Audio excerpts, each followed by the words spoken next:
Atma Namaste, everyone, and welcome to this space of healing through love. Thank you all for joining in. In the spirit of listening, there is a kind of openness which isn't so much seeking information or answers because, there really aren't answers out here. Particularly, if anything out here, there's just more questions.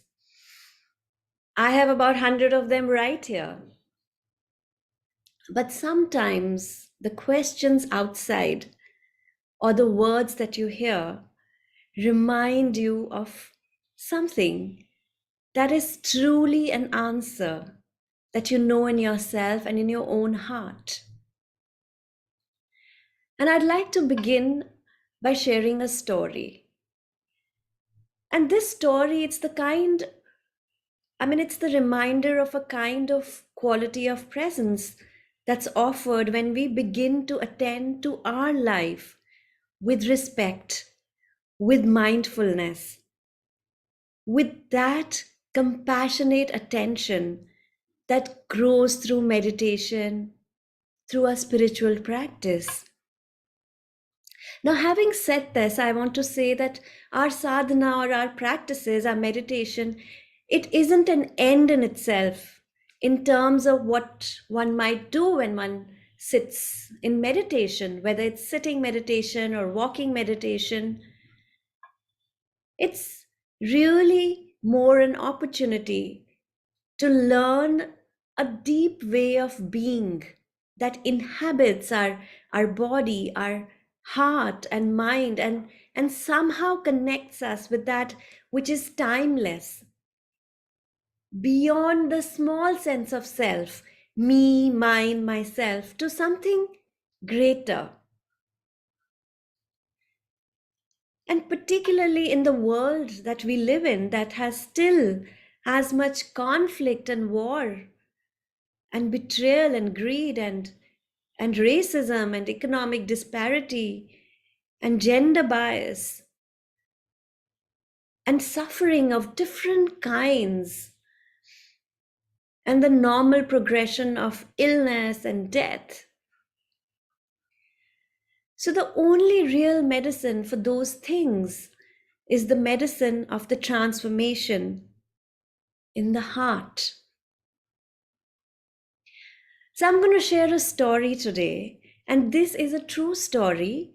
And I was listening to a podcast, and it was shared by this hospice nurse. And this story, it took place several years ago in Seattle.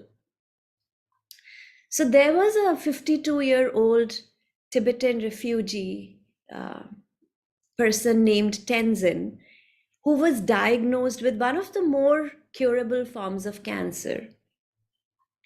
He was admitted to the hospital and he received his first dose of chemotherapy. But during the treatment, this usually gentle man, he became extremely angry and upset. And he pulled the IV out of his arm and he refused to cooperate, and he shouted and yelled at the nurses and doctors, became argumentative with everyone who came near him. And the medical staff was really baffled.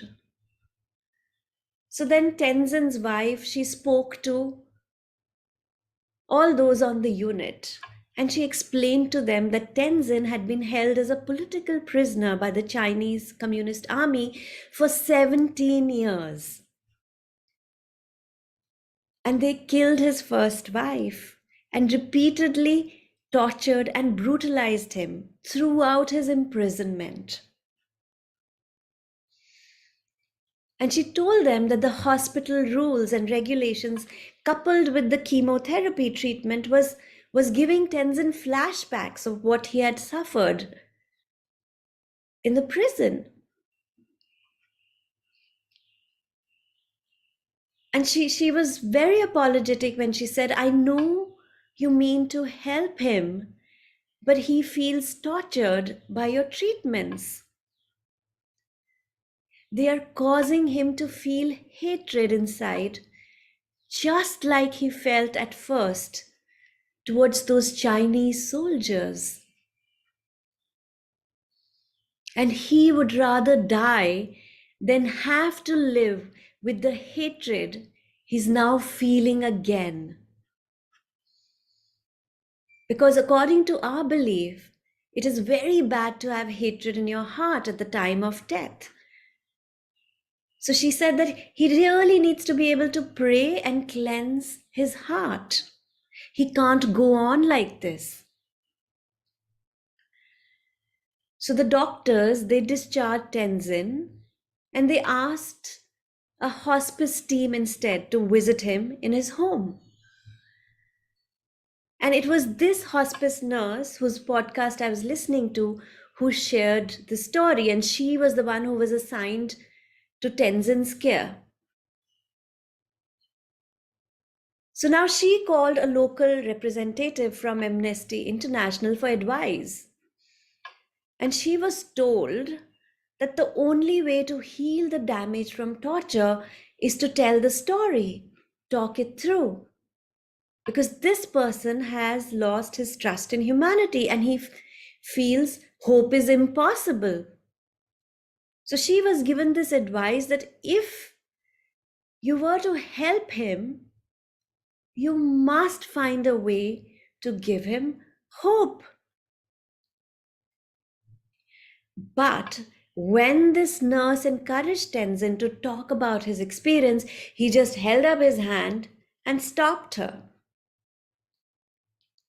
He said, "No, no, I must learn to love again if I am to heal my heart. Your job is not to ask me questions. Your job is to teach me to love again." Now, the nurse, she said that when she heard that, she just took a deep breath. It was not in her nursing curriculum, teaching someone to love again. So she asked him, "How could I help you love again?" And so Tenzin, he immediately replied and he said, "Sit down, drink my tea, eat my cookies." Now, if you've had Tibetan tea, some of you might know it. It's very strong, black tea laced with yak butter and salt. And it is not easy to drink that tea. You have to really acquire a taste. But that's what she did for several weeks. Tenzin, his wife, and the nurse, they sat together drinking yak butter tea.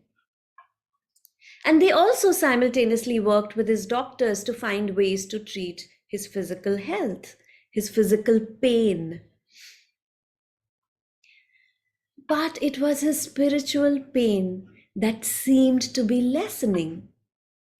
Each time the nurse arrived, Tenzin would be sitting cross-legged on his bed, reciting prayers from his books. And as time went on, he and his wife, they hung more and more colorful Thanka paintings. Thanka paintings are these beautiful Tibetan Buddhist banners and deities on the walls. And the room, Tenzin's room, was fast becoming a beautiful religious shrine, like a temple.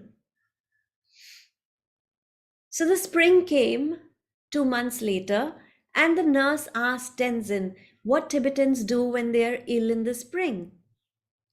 And he smiled brightly and said, "We sit down, wind from the flowers."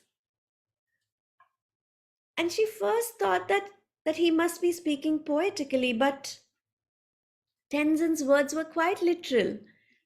And he explained to her that Tibetans actually sit down wind so they can be dusted with new blossoms, pollen that float on the spring breeze. Because they feel that this new pollen is strong medicine. So at first, just finding enough blossoms seemed a very daunting task for this nurse. And she brought flowers to the house regularly. Then one of her friends suggested that why not Tenzin visit some of the local nurseries? So the nurse, she called the manager of one of the nurseries and she explained the situation. And the manager's initial response was, "You want to do what?" But when she explained the request, the manager agreed. So the next weekend, the nurse picked up Tenzin and his wife with their provisions for the afternoon, their black tea, butter, salt, cups, cookies, prayer beads, prayer books, and just dropped them off at the nursery. And then she returned at 5 o'clock to take them back home. And the following weekend, Tenzin and his wife, they visited another nursery. And the third weekend, they went to yet another nursery. By the fourth week, the nurse had begun to get calls from the nurseries inviting Tenzin and his wife to come again. And one of the managers, he called up this hospice nurse and said, "We've got a new shipment of Nicotiana coming in and some wonderful fuchsias and oh yes, great Daphne. I know they would love the scent of the Daphne. And we have some new lawn furniture that Tenzin and his wife might enjoy as well." And then later that day, she got a call from a second nursery saying they had colorful wind socks that would help Tenzin predict where the wind was blowing so he could sit properly downwind. And pretty soon, the nurseries all around Seattle, they were competing literally for Tenzin's visits. And people began to know and care about this Tibetan couple. The nursery employees, they started actually setting out the lawn furniture in the direction of the wind. And then others would bring out fresh hot water for their tea. And some of their regular customers, they would actually leave flowers near the two of them as they shopped. It seemed that a community was growing around Tenzin and his wife. And at the end of the spring, which then led into the summer, and at the end of the summer, Tenzin returned to his doctor for another CT scan to determine the extent of the spread of the cancer. But the doctor could find no evidence of cancer at all. He was dumbfounded. He told Tenzin that he just couldn't explain it. But Tenzin, he knew. And he lifted his finger and said, "I know why the cancer has gone away. It could no longer live in a body that is filled with love."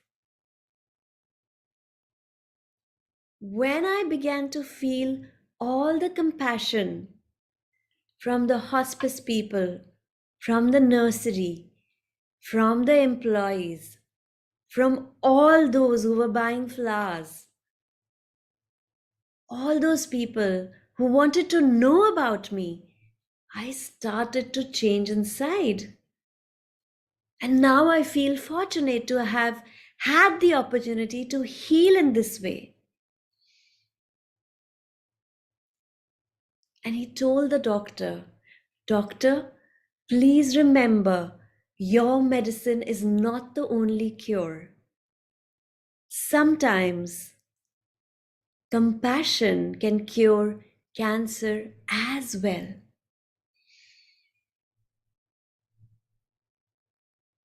So that's the story for this morning. And it speaks in this world of loss, betrayal, war, and conflict about another way, and a way that is as true to us as our own body and our breath. A way of compassion and caring and respect for this human life that we've been giving. And it has in it tremendous courage, a kind of amazing courage, the courage of faith to live what one values, to say, even at the cost of my life, I will not nourish hatred in my heart. I will simply not do it.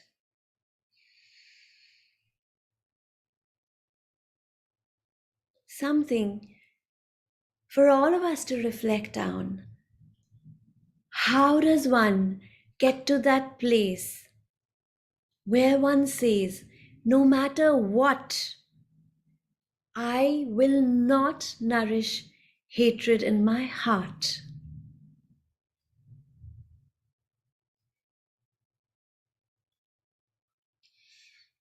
And I want to share about this other person before we start our practice today.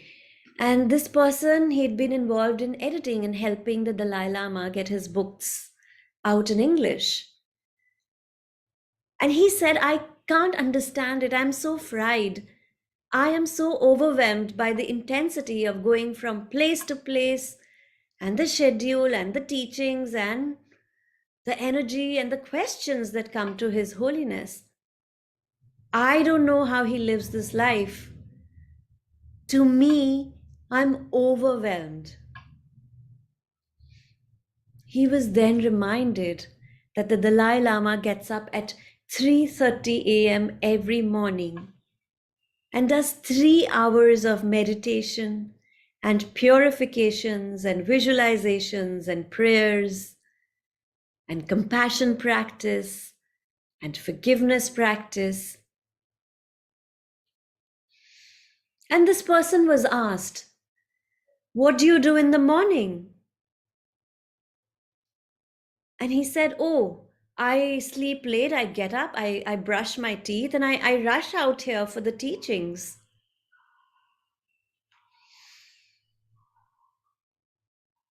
So I want each one of us to ask this question.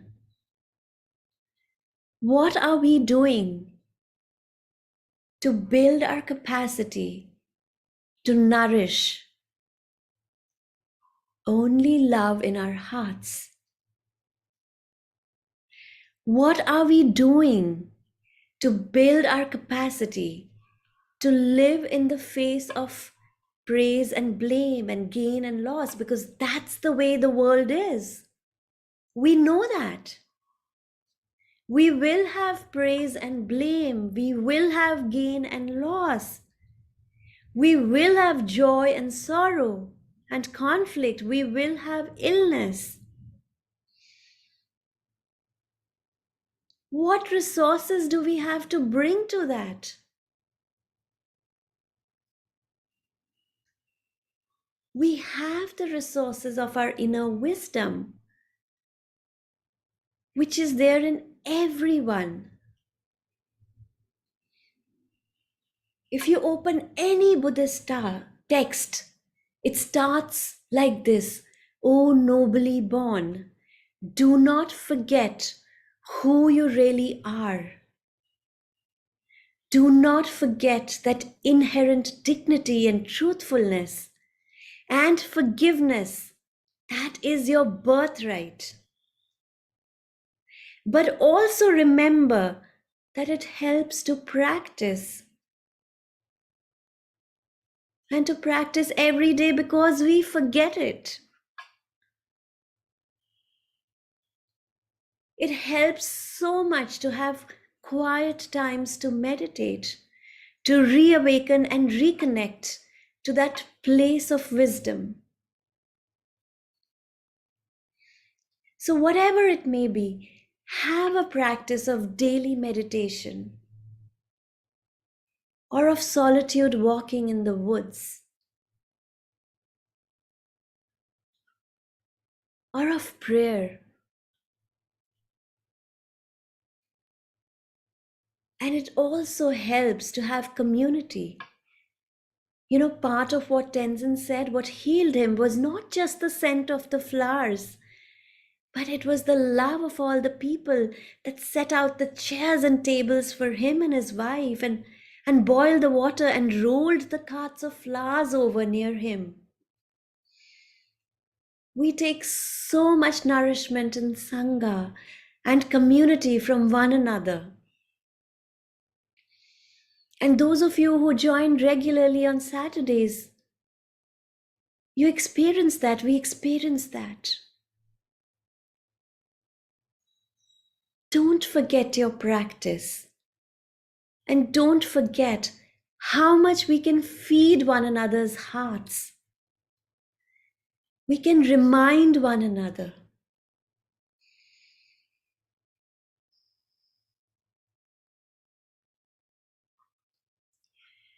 So now coming to the practice for today, I want you to sit in a way that is comfortable and at ease, or you may also lie in a way that is comfortable and wakeful and present.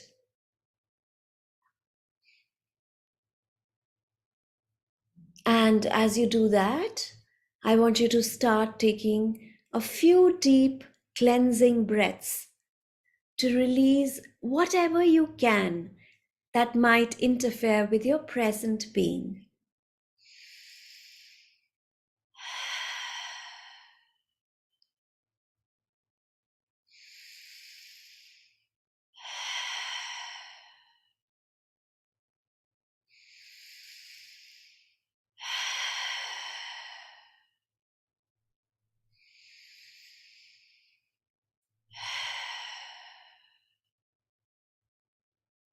In this practice of the healing touch of love, we will be repeating the ancient phrases of loving kindness for ourselves. And these phrases include, may I be filled with love. May I be safe and protected. May I be healthy and strong.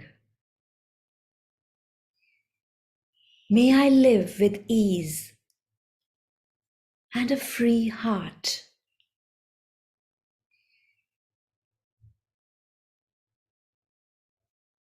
Just relax,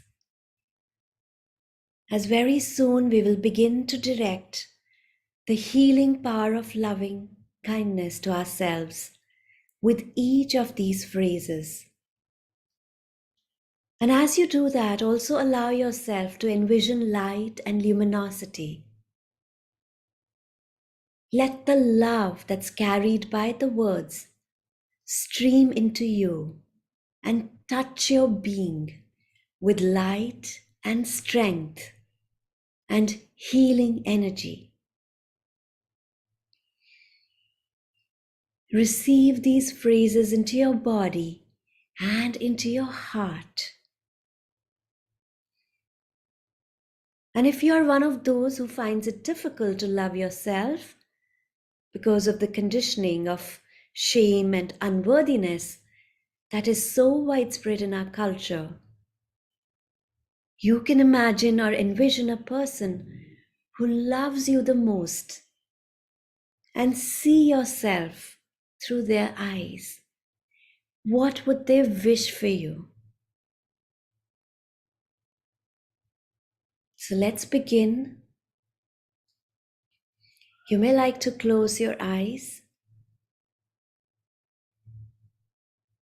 and simply feel your whole body as you sit or lie, enveloped in light and the luminous energy of love. May I be filled with love. May I be safe and protected. May I be healthy and strong. May I live with ease and a free heart.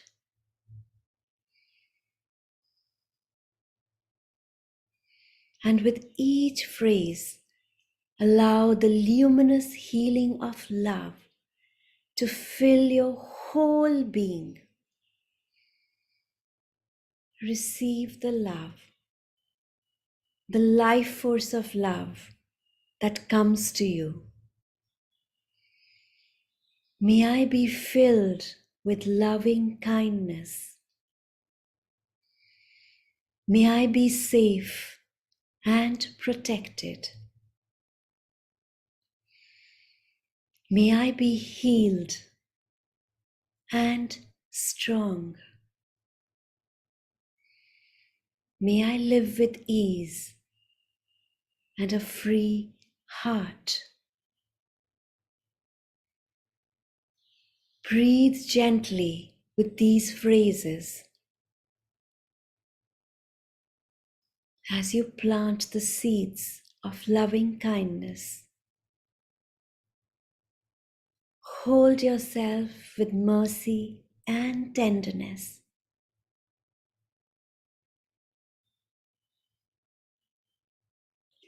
Let there be compassion for all the struggles and sorrows, the pains that you have endured, that you have carried. Let these phrases be like the healing touch of the Master Healer in your own temple. May I be filled with loving kindness. May I be held in great loving kindness.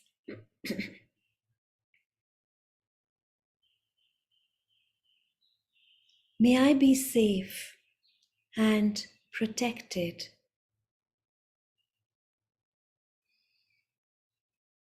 Know that you are safe. You are protected.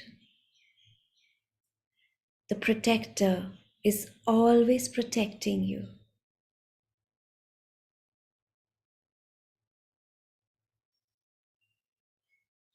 Feel the safety and protection and warmth of the divine embrace. No hot winds can touch you.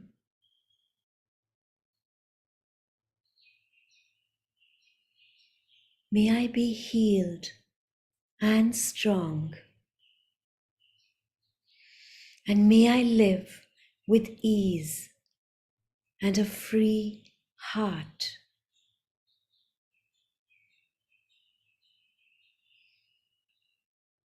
As you listen to these phrases, they will change slightly at times, just as you may change them to speak your heart's deepest wish for yourself.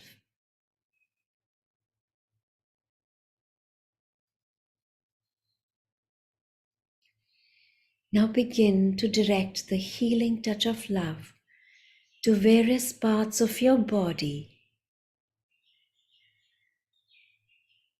And as you direct this healing touch of love, the image that I want you to hold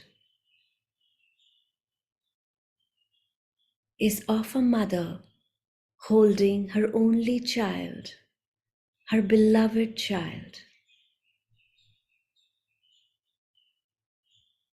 Treasure yourself, hold yourself in mercy, in tender compassion.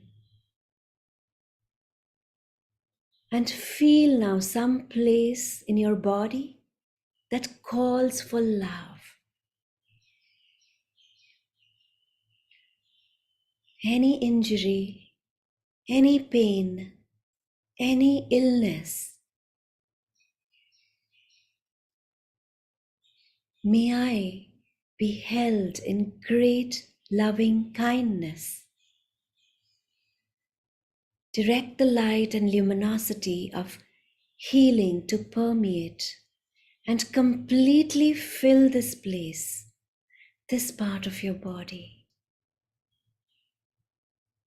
May I be filled with loving kindness and the power of love. May I be safe and protected. May this injury, this wound, this pain, this part of my body be permeated with love, be safe and protected, be healed and strong, be at ease, and bring true healing and happiness. Let the strength of love, the power of its healing energy, the luminosity fill every part of this injury, this illness, this wound, this pain.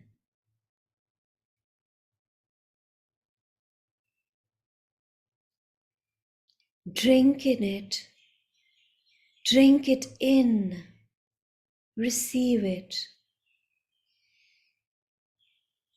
filled with love, safe and protected, healed and strong, at ease and joyful, free, freedom, joyful freedom.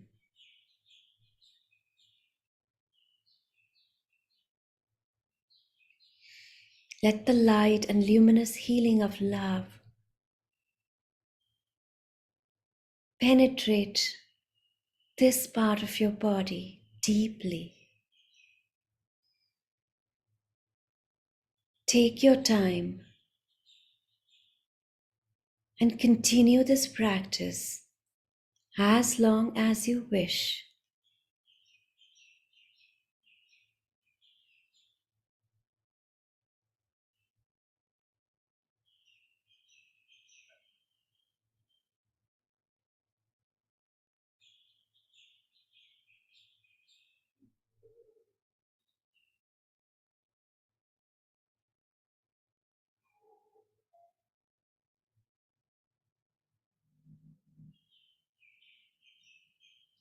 Now, turn to another part of your body that calls for love, for tenderness, and healing another wound, another place of injury, and holding tenderly, little by little. If there is pain or fear or resistance, touch it all with mercy, with compassion, and allow the luminous light of love, the healing energy to heal this place within you. May I be filled with love. Drink it in. May I be safe and protected. May I be healed, healthy, and strong. Feel the strength of this love that comes into you. May I live with ease and well-being and a free heart. Again and again, touch all that is wounded and injured and broken with the light, the luminous healing power of love.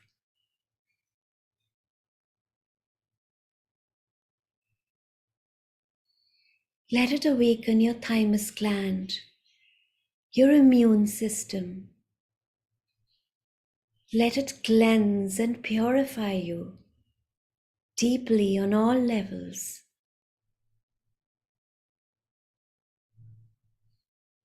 Your etheric physical body, your astral body, your mental body, your spiritual body, your energy information field.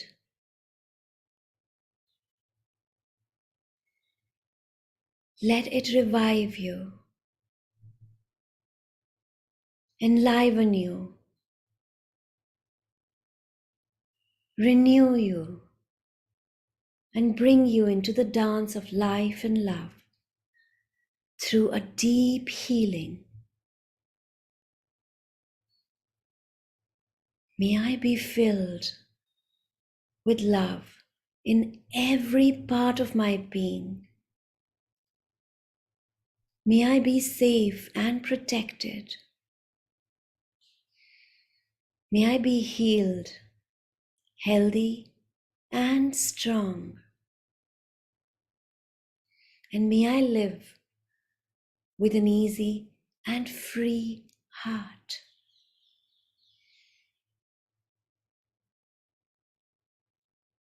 And now bring the healing touch of love to the fear and anger, the hurt or sadness, the confusion or betrayal that is held in your heart as much as in your body.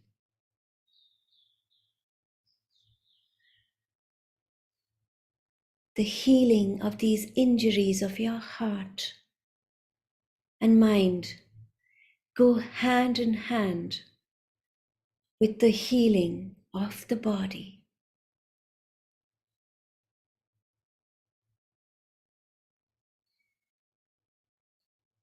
And hold all of them with mercy and tender compassion. May these be held in love, be filled with love. The loneliness, the betrayal, the fears and confusions, the pain, the wounding, the injury. May I be safe and protected and feel the protection of love and life itself. May I be healed and strong.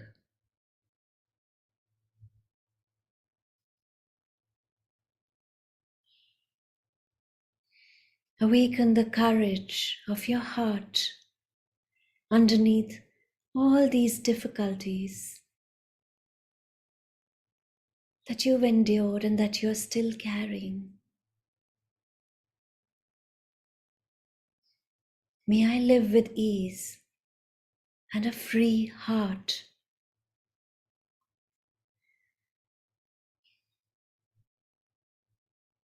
Continue gently with the healing of all the fears and confusion, filled with love.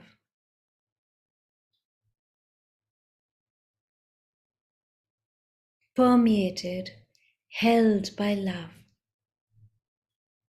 safe and protected.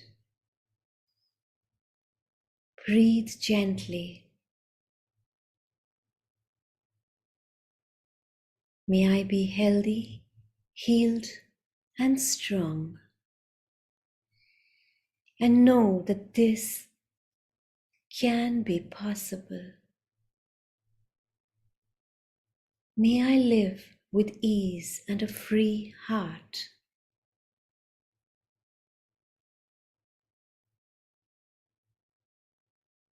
And as you awaken the healing touch of love, I want you to now imagine a picture that you're surrounded by all those who love you most.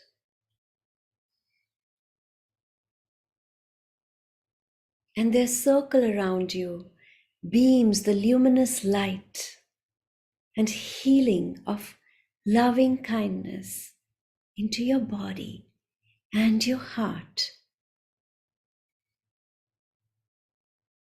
All the people you love who are surrounding you in a circle, they too join in with your phrases. May you be filled with loving kindness. Let it fill your being. They beam into you safety and protection. May I be safe and protected. Feel their love as well as your own. Let it grow in you and deepen.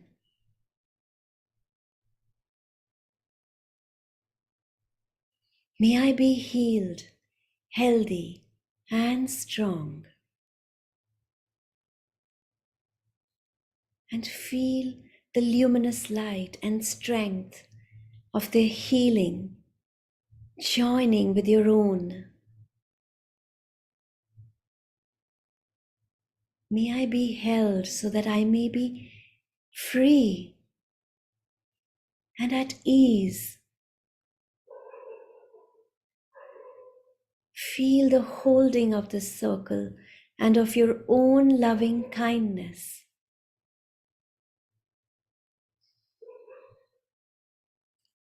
And continue this practice of drinking in love for as long as you wish.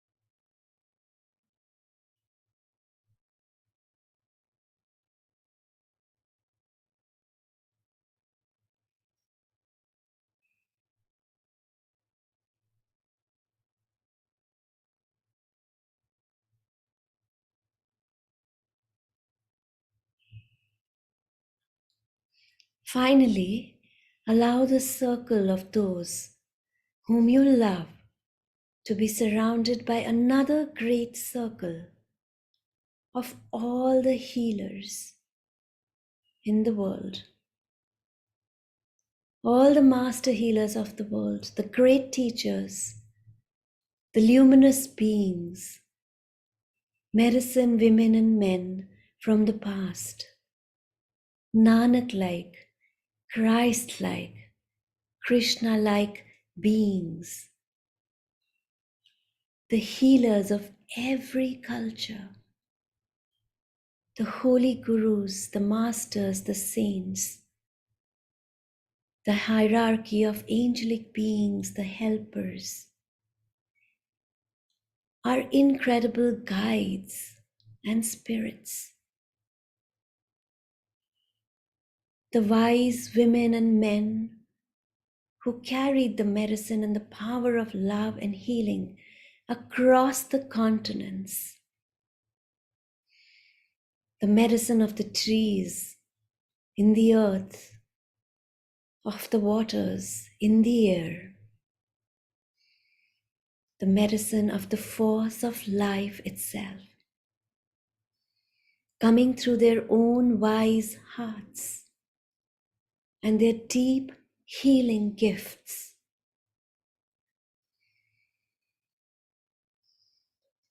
Let the luminous light of their healing be joined together with those who love you, to beam into your body and join with your own loving kindness.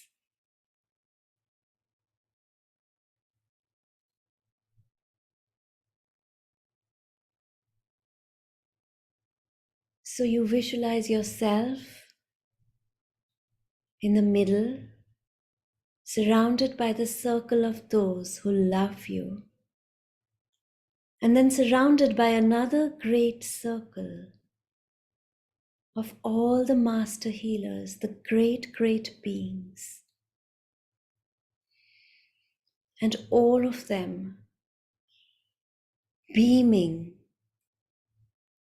the luminous light, the loving, compassionate, healing energy, together with your own loving kindness into your body, into your heart, into every fiber of your being. The healing touch of love. May I be filled with love, permeated, and may every part of my being, every cell, every tissue, every internal organ, every bone, bone marrow, blood, every particle, every fiber of my being, every part of my mind, my heart, my body, all that has been injured or wounded, all that wants to awaken in healing, drink in the power of this loving kindness. May I be filled with loving kindness. No part left out.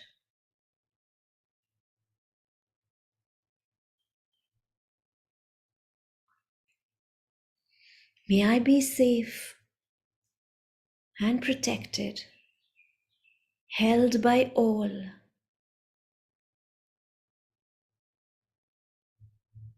May I be healed, healthy, and strong.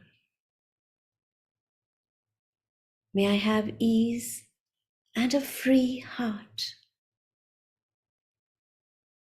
And just continue to breathe gently.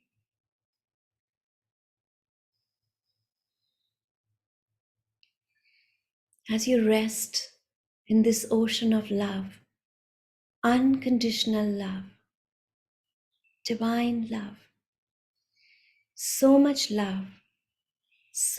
divine love, that injury and difficulty and wounding and pain just dissolves.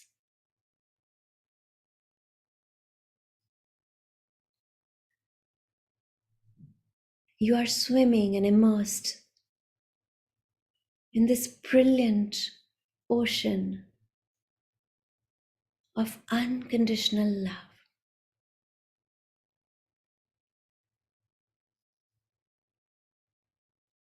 Let the luminous light of healing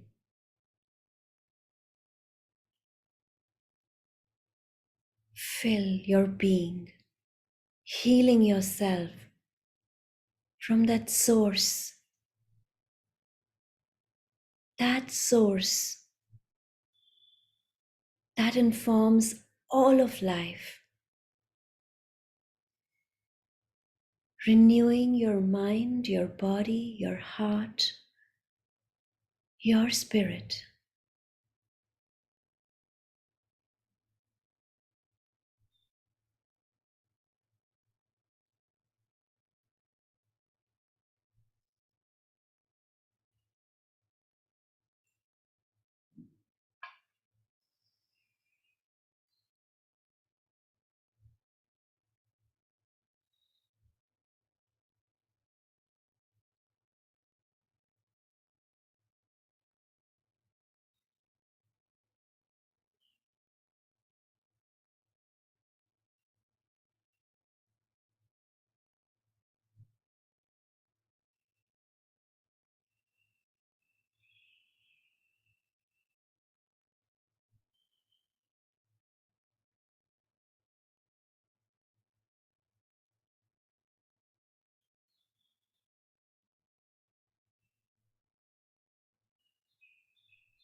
Continue to inhale and exhale slowly.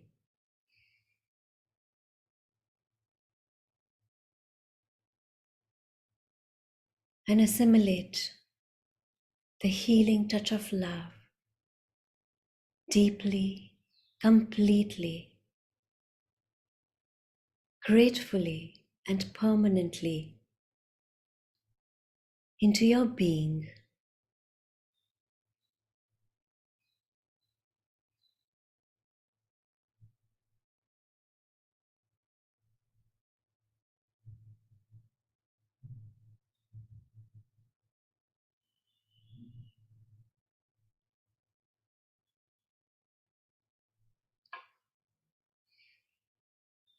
And know that you can repeat this beautiful practice often until the wisdom and compassion, the blessings in healing that you long for become fulfilled.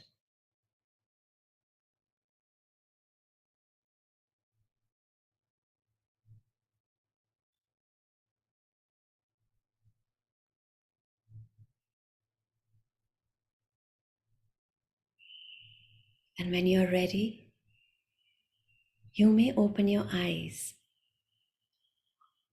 with a beautiful smile.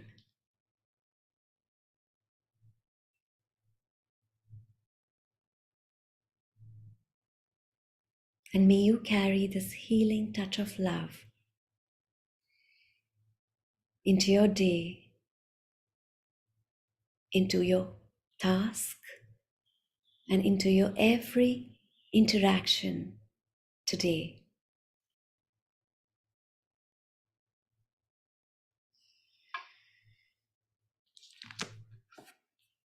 And from my heart to yours, I send you so much love.